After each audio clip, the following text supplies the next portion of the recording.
Hi friends, please subscribe to Amravati Media and press the bell icon for more latest updates. TTD మాజీ EO versus ప్రభుత్వం ఏం జరుగుతోంది? TTD మాజీ EO Shyamalarao అలకబూనారు. కూటమి ప్రభుత్వం అధికారంలోకి వచ్చిన తరువాత టీటీడీ ఈవోగా శ్యామలరావును ఏరి ఎంపిక చేశారు.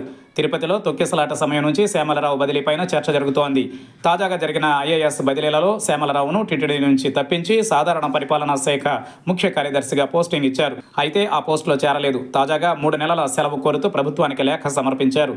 శ్యామలరావు టీటీడీ నుంచి బదిలీ వెనుక కారణాలపైన చర్చ జరుగుతోంది. టీటీడీ మాజీ ఈవో శ్యామలరావు తన కొత్త పోస్టింగ్లో చేరేందుకు సుముఖంగా లేరు. దీంతో సెలవుపై వెళ్లేందుకు సిద్ధమయ్యారు. టీటీడీ ఈవోగా శ్యామలరావును సీఎం చంద్రబాబు ఏరి ఎంపిక చేశారు. కాగా టీటీడీలో చోటు చేసుకుంటున్న పరిణామాలపైన ఎప్పటికప్పుడు సీఎం సమాచారం తెప్పించుకుంటున్నారు. తిరుమల పర్యటన సమయంలోనూ ముఖ్యమంత్రికి పలు అంశాలపైన సమాచారం అందింది. టీటీడీ చైర్మన్ తోనూ విభేదాలు ఉన్నాయనే ఆరోపణలు ఉన్నాయి. తిరుపతి తొక్కిసలాట ఘటన తరువాత ఈవో పైన వేటు పడుతుందనే ప్రచారం సాగింది. అయితే దీనిపైన నియమించిన విచారణ కమిషన్ ఇచ్చిన నివేదిక ఆధారంగా బాధ్యులపైన చర్యలు తీసుకున్నారు.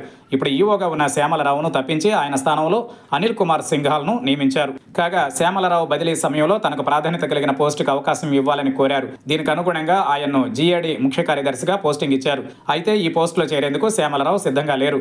తనకు ఆరోగ్య కారణాలతో 3 నెలలు సెలవు కావాలని ప్రభుత్వానికి లేఖ రాశారు. అయితే ప్రభుత్వం ఈ నెల 15, 16 తేదీలలో కలెక్టర్ల సదస్సును నిర్వహించాలని నిర్ణయించింది. ఈ సదస్సు నిర్వహణలో జీఏడీ కీలక భూమిక పోషిస్తుంది. ఇదే సమయంలో శ్యామలరావు తన కొత్త బాధ్యతల్లో చేరకపోవడం పైన అధికార వర్గాలలో చర్చ మొదలైంది.